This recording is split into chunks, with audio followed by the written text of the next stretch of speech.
Hello! The hobby സ്റ്റാർക്കിലേക്ക് എല്ലാവർക്കും സ്വാഗതം. അപ്പോൾ ഇന്ന് എടുത്തിട്ടുള്ള പേപ്പറിന്റെ ഇതിന്റെ പേര് സ്ട്രിംഗ് ആൻഡ് പ്രിന്റ് പേപ്പർ എന്നാണ്.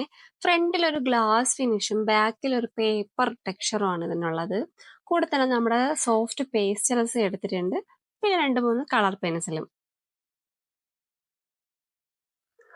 ഇതുപോലെ ഞാൻ ഫോണിൽ നിന്നിട്ടാണ് ഇത് കോപ്പി ചെയ്തെടുത്തിട്ടുള്ളത്. പേപ്പർ കോപ്പി എന്നുള്ള ആപ്പ് ഉപയോഗിച്ചിട്ടാണ് ഞാനിത് കോപ്പി ചെയ്തെടുത്തിട്ടുള്ളത്.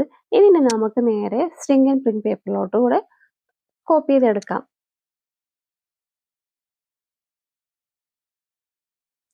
എന്നിട്ട് നമുക്ക് ഇതിൽ ആവശ്യമുള്ള കളർ കൊടുക്കാം. ഞാൻ ഇതിന് കളർ കൊടുക്കാൻ ബഡ്സ് ആണ് കേട്ടോ യൂസ് ചെയ്യുന്നത്. ബഡ്സ് വെച്ചിട്ട് സോഫ്റ്റ് പേസ്റ്റിലായതുകൊണ്ട് ബഡ്സ് വെച്ചിട്ട് ഇഷ്ടമുള്ള കളറൊക്കെ ഇങ്ങനെ കൊടുക്കുന്നുണ്ട്.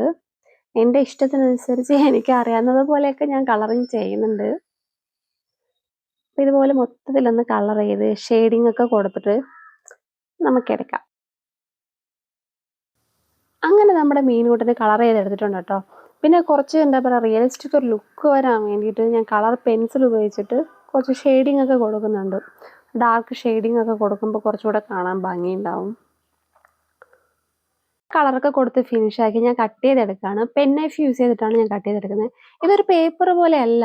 ഇത് നമ്മളിങ്ങനെ ഒന്ന് ബലം പ്രയോഗിച്ച് ഇങ്ങനെ മടക്കി കഴിഞ്ഞാൽ അതങ്ങനെ പൊട്ടി കയ്യിൽ വരും. അപ്പോൾ ഞാനിങ്ങനെ സിസർ യൂസ് ചെയ്തിട്ട് പെൻ നൈഫ് യൂസ് ചെയ്തിട്ട് ഇങ്ങനെ കട്ട് ചെയ്ത് മൊത്തത്തിൽ എടുത്തിട്ടുണ്ട്. ഇതിന്റെ കൂടെ ഞാൻ അതിൻ്റെ അതൊരു ചിറകുണ്ടല്ലോ, അതിൻ്റെ ചിറകിന് എന്താ പറയുക, ചിറക് തന്നെയാണല്ലോ, ഡോർസൽ ഫിന്ന്, അതുകൂടെ ഞാൻ കട്ട് ചെയ്ത് എടുത്തിട്ടുണ്ട്. ഇത് നമ്മുടെ റെസിൻ ആർട്ടിനൊക്കെ യൂസ് ചെയ്യുന്ന ഹോട്ട് എയർ ഗണ്ണാണ്. അത് ഉപയോഗിച്ചിട്ടാണ് ഞാനിപ്പോൾ ഇതിൽ ഹീറ്റ് കൊടുക്കുന്നത്. ഇത് ഹീറ്റ് കൊടുക്കുമ്പോൾ എന്താണെന്ന് ഷ്രിങ്ക് ആവും, ഇതിങ്ങനെ ചുരുങ്ങും. എന്താ പറയുക, നമ്മൾ ആദ്യമേ ഒരു പടം എടുക്കുമ്പോൾ വലുതായിട്ട് വരച്ചെടുത്താൽ നമുക്കത് ചെറുതായിട്ടെങ്കിലും കിട്ടും. ഇങ്ങനെ എത്ര ഹീറ്റ് കൊടുക്കും തോറും അതിങ്ങനെ ചെറുതായി വരും. എന്തിനാ ഇങ്ങനെ കുത്തി പിടിച്ചിരിക്കണെന്ന് കേട്ടാല്, ഈ ഹോട്ട് എയർ ഗണ്ണിന്ന് ഒരു എയർ വരില്ലേ, അപ്പൊ ഈ എയർ വരുന്ന സമയത്ത് നമ്മുടെ ഇത് ഇങ്ങനെ പറന്നു പോകും. പറന്നു പോകാതിരിക്കാൻ വേണ്ടിയിട്ടാണ് ഞാൻ ഇങ്ങനെ കുത്തി ഒരു സ്ക്രൂ ഡ്രൈവർ ഉപയോഗിച്ച് കുത്തി പിടിച്ചിരിക്കുന്നത്. നല്ല ചൂടുണ്ടാവും കേട്ടോ. ആ ചൂടോടെ തന്നെ നമ്മൾ എടുത്ത് എന്താ പറയാ, അതിന്റെ ആ ഒരു കറക്റ്റ് ഷേപ്പ് വരുത്തി കഴിഞ്ഞാൽ അത് അങ്ങനെ നിൽക്കും. പിന്നെ നമ്മൾ വളയ്ക്കാനോ തിരിക്കാനോ ഒന്നും പറ്റില്ല, അത് പൊട്ടിപ്പോകും. അപ്പൊ നല്ല ചൂടുണ്ട്.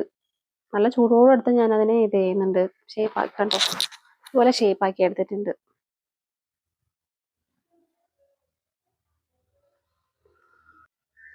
ഈ ചിറകിന്റെ പോർഷയല്ലേ, ഇതിനെ ഞാൻ ഹീറ്റ് കൊടുത്ത് ചുരുക്കി എടുത്തിട്ടുണ്ട്. ഏതെങ്കിലും ഒരു പശ ഉപയോഗിച്ചിട്ട് അതിലങ്ങ് ഒട്ടിച്ചങ്ങ് കൊടുക്കാം. ഇതാണ് കേട്ടോ ഫൈനൽ ഔട്ട്കം. കുറച്ച് ബീഡ്സ് ഒക്കെ ആഡ് ചെയ്ത് ഞാൻ ഒരു കീച്ചനാക്കി എടുത്തിട്ടുണ്ട്. അപ്പൊ നിങ്ങൾക്ക് ഈ ചാനൽ യൂസ്ഫുൾ ആണെന്ന് തോന്നിയാൽ, ഇഷ്ടപ്പെട്ടാൽ ലൈക്ക് ചെയ്യുക, ഷെയർ ചെയ്യുക, സബ്സ്ക്രൈബ് ചെയ്യുക. താങ്ക്